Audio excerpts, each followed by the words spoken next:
Hey everybody, it's Steve from RawFuelTV. Now today we got our hands on a couple of TRA clutches. These are both off Ski-Doo sleds. This particular clutch is off a 2008 800 P-Tek, and this bad boy here is off of a 2009 600 Etec. Now these TRA clutches, total range adjustability, they're pretty much the same across the board for the newer, higher horsepower sleds. So you're going to be able to take the principles from these clutch removals and apply it to your 2014, 15, or 16 sled, and it's virtually going to be the exact same thing. So the initial complaints, it was that this particular clutch wasn't shifting that well, and the complaints from this clutch here is that it's a little bit noisy on idle. So we're going to take them apart, we're going to clean them, find out what parts need to be replaced, and go from there. So the tools for this install, pretty simple. Heavy hammer, Sharpie to mark those balance points, our clutch puller tool, our button retainers, 6mm Allen, we decided to go with a socket, and the impact, then the tool that we fashioned up. Simply a bolt with a spacer and a washer, followed by a couple other spacers, a nut, and the wrench to tighten down that nut. Now we're going to start with the 800 P-Tek clutch. We're going to do a quick external exam.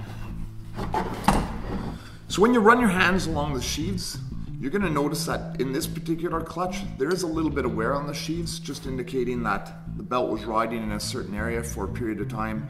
Enough heat generates, and you slowly over time you wear a light mark into the actual sheave itself. So we've got our fixed sheave here. We've got our movable sheave here. We've got our governor cup, which is right here. And inside this, we're going to have our spring cup. So we're going to go over all those pieces. Now, a quick external look at this clutch here. We can actually see a little bit of wear marks on the starter ring. And when we actually looked at the sled itself, we noticed that the starter the starter gear itself had a little bit of wear to it. There's probably only about half of the starter gear left, so we're going to go ahead and replace that on that machine. But what we want to look at here is any wear and tear which may be on the teeth of this ring. There's a little bit of marks to it. We're still going to be able to use this one without any big deal, but if there are any big burrs or any big chunks of metal, we're just going to lightly file them off just to make sure everything engages nice and cleanly.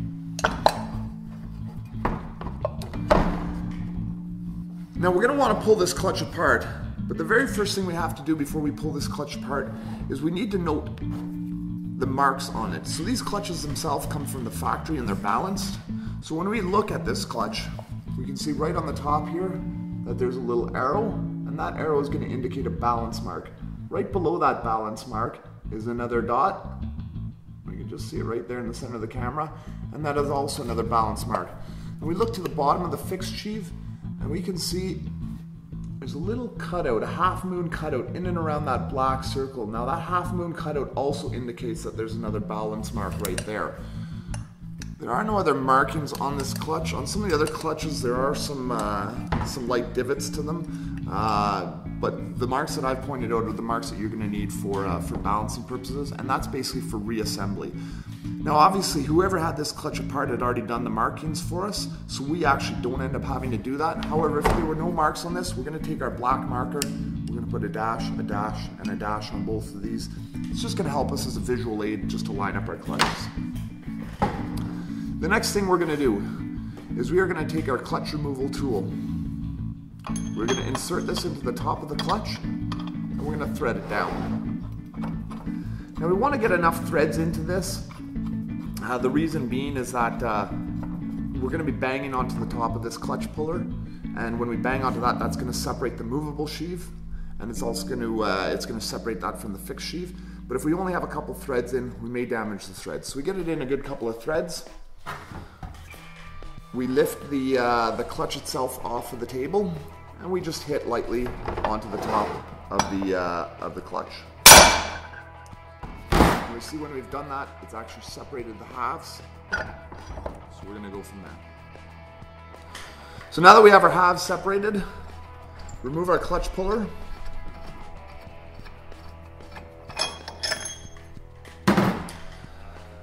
And then we're gonna be able to pull the movable sheave of the clutch apart. We've got our two halves. So what we're gonna do is we're gonna take our button retainer tool.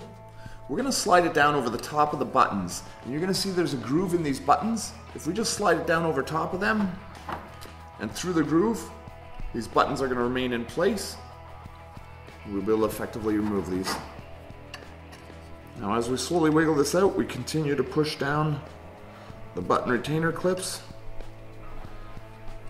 And now you can see that this clutch comes out and the button retainer clips are holding the buttons in. So as we spoke about, these little pieces right here, these are the buttons or slider shoes. And this clip itself is just holding it in place. That way they don't fall out. Now that we've got the governor cup out, we actually want to inspect these particular buttons because they may be a source of part of our problem. So we're going to remove the retainer tool, shove them off to the side. We're going to have a look at our buttons themselves.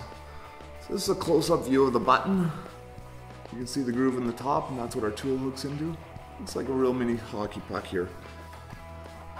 We can look at some of the O-rings which are in here, and it's pretty hard to see via the camera, but these are crushed, these are dead, these are no longer good. So we're going to get rid of these. We're also going to freshen up the buttons as well. They've got a little bit of wear to them. Now when you do change these parts, you're pretty much forced to change all of them, right? So you're going to get yourself 6 new O-rings and 6 new buttons. You're not just replacing part of one side, part of another side, you're going to do the whole thing. Now when we flip the governor cup over, we're going to notice a couple of things. Right inside here we have our ramps. This little piece here is called our ramp, and on the TRA clutch it's actually adjustable, and the adjustability part is via this bolt. So what that bolt actually does is it offsets the ramp. It either slides the ramp forwards or backwards depending on what angle or what setting you have that bolt at. Now I'm just feeling these ramps here, and they certainly do have a little bit of wear on them. 2 of these ramps also have some burring on the outside of the ramp. Now that burring along the sides of this probably means that there's some other worn out parts within this clutch, so we're going to have a quick look at that. This ramp here, if you want to know what ramp you have, if you have a quick look at the side of the ramp, pretty tough to see via the camera here, but on the side of the ramp here there's going to be a number, and that number is going to tell you, so this particular ramp is a 417. That number, the very first 3 digits, is going to tell you what style of ramp that you have in your sled. And if you search that on the internet, you can find a ramp that's going to work for you for your application. Now we got the movable sheave here, and we can tell just by looking at the pins. These are adjustable weighted pins, and they do have some weights in there. So likely we've got an aftermarket clutch in here. The ramp rollers, these actually roll on the ramp themselves. There's supposed to be a little bit of play side to side, and there should be these bushings on the side. Too much play is a bad thing, but on the same note, it can't be absolutely stationary as well. So we're just checking this out. Seems to be reasonable on this half, although the rollers themselves have a little bit of a marking, which might indicate as well that there's some more issues with this particular clutch.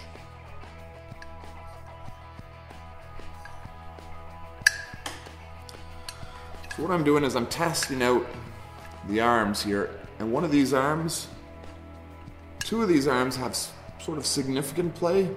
The third arm is a little bit tighter. I'm probably going to end up replacing those as well. This is also a good time to test the movable sheave against the fixed sheave. Now, the difference between this 08 and 09 is this is a tapered shaft, whereas the 09 clutch that we're going to get into in a minute is going to have a spline shaft. And with that spline shaft, there's going to be a slight difference in assembly. Now what we're going to want to do is we're going to want to place the movable sheave in its place on top of the fixed sheave. And what we're looking for is, we're going to look for a little bit of flex, a little bit of play within the sheaves themselves, and there is a little bit. So what you're going to be looking for here is, there's some bushings in the top side, there's also some bushings in the bottom side here, and these may need to be replaced. If there's wear on the bottom one, that's going to cause extra torque on the top one, and it's going to wear that as well. So again, when you replace these, you typically replace them as a pair, not just as a single. Now the next thing we want to do is we're going to have to remove this spring cup. And in order to do this, we need a spring compression tool. Here at the RawFuel shop, we made our own compression tool, and basically it just consists of a long bolt, a nut as a spacer on the bottom with a washer,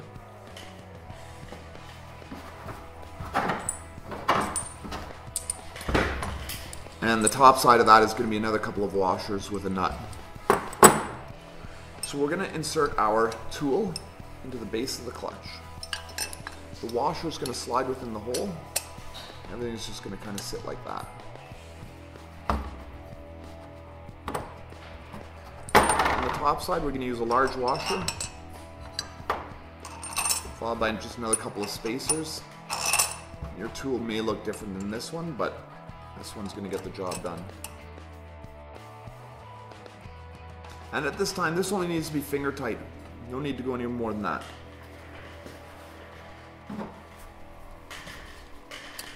So we're going to take our impact gun and a 6mm Allen head. We're simply going to remove the 3 bolts which are holding the spring cup in place. Now, this spring tool, what it's actually doing is it's holding the weight of the spring in place. It's staying compressed.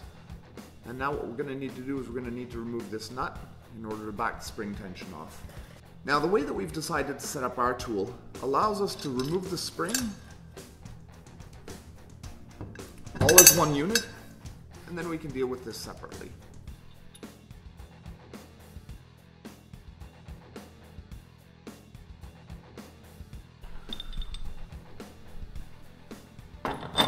Remove the spring cup, the spring, and the spring seat washer.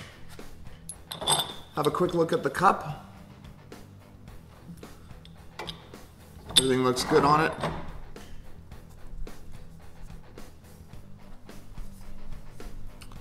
Spring retainer, there's no cracks.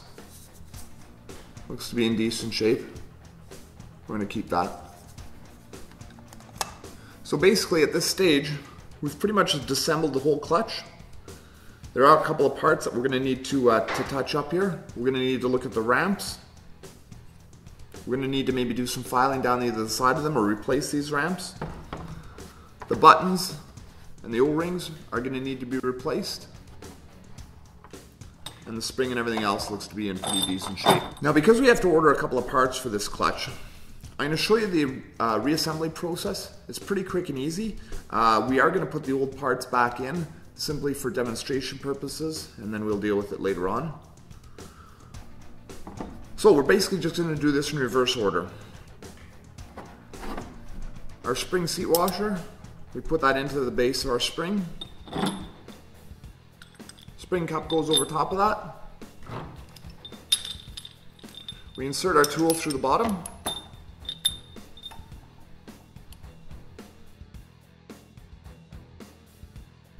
So now that we've got everything finger tight, we're going to remove the retainer cup. We're actually going to insert it in. Then we're going to compress down this bolt.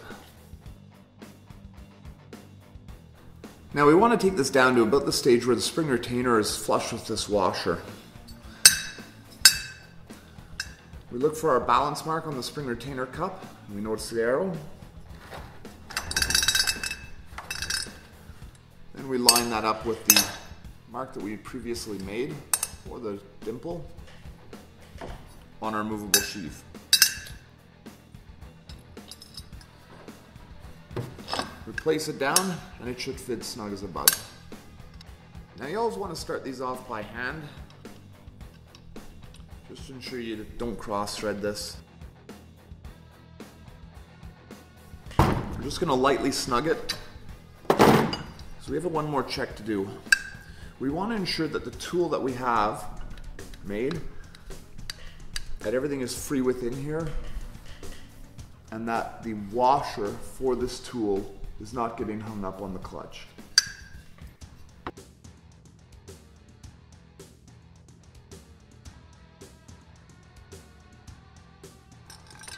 Once you remove the tool, put this aside for a second. Now again, in this particular one, we do have the old O-rings and the old buttons. I'm going to show you how to assemble it regardless. When the new ones come in, we'll strip this clutch back apart and do it again. So, we insert our buttons. We use our retainer clip. And again, we just slide that down through the center of the buttons. And we're going to do this on all three sides.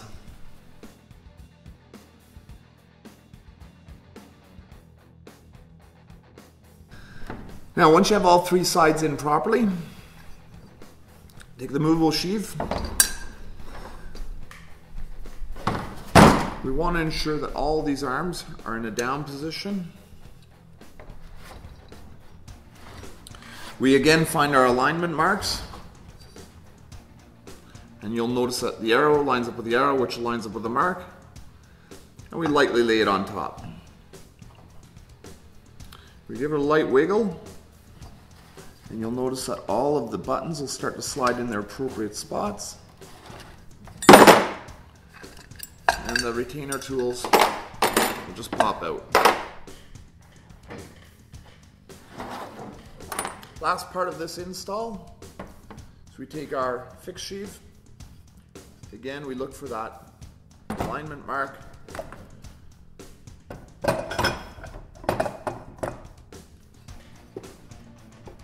We line it all up.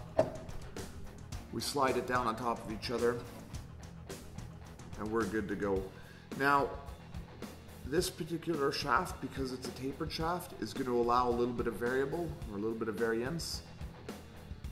So therefore, we're going to be able to get these marks basically 99% lined up.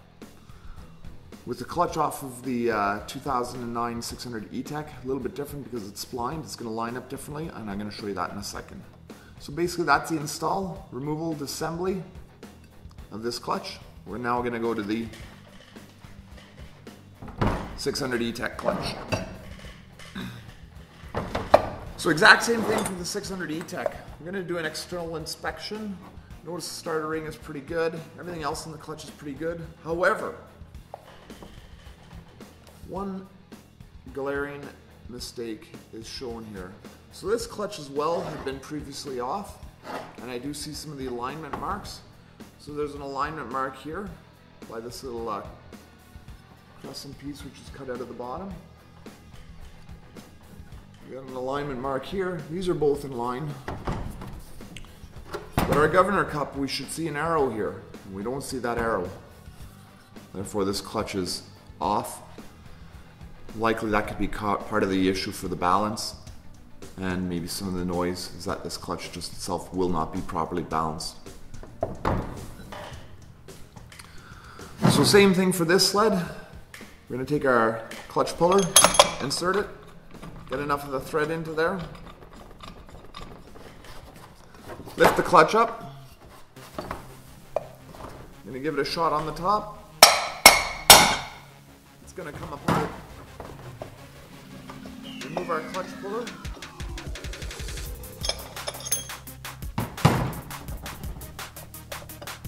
And the exact same thing is going to apply. I'm going to go through this pretty quick because it's pretty much the same as the other clutch.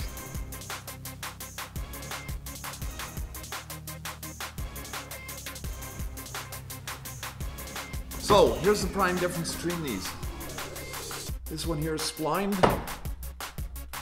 and if you look at the inside of the governor cup, obviously it's splined as well. So when we found the alignment mark here,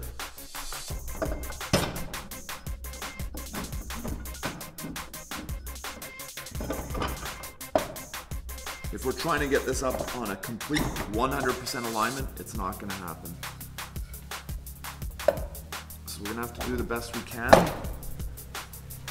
and we're going to try it in two different areas. So if we look straight down on this clutch, alignment mark, if we draw a straight line, it's off from this alignment mark just a hair. We're going to see what it's like if we go one spline the other side.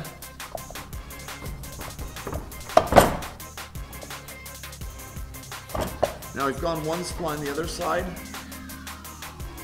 here's our alignment mark. This is considerably closer to here, so we're going to use this alignment point. Again, it's not a perfect science on these. These are never going to absolutely line up 100%. Now, as you can see, this was not a terribly difficult project, but it does need to be done once a year. So every fall, crack those clutches open, dust out the cobwebs. We'll see you on the trails. Until next time, take care. If you enjoy these videos, subscribe to our channel, like us on Facebook, or check us out at www.RawFuelTV.com.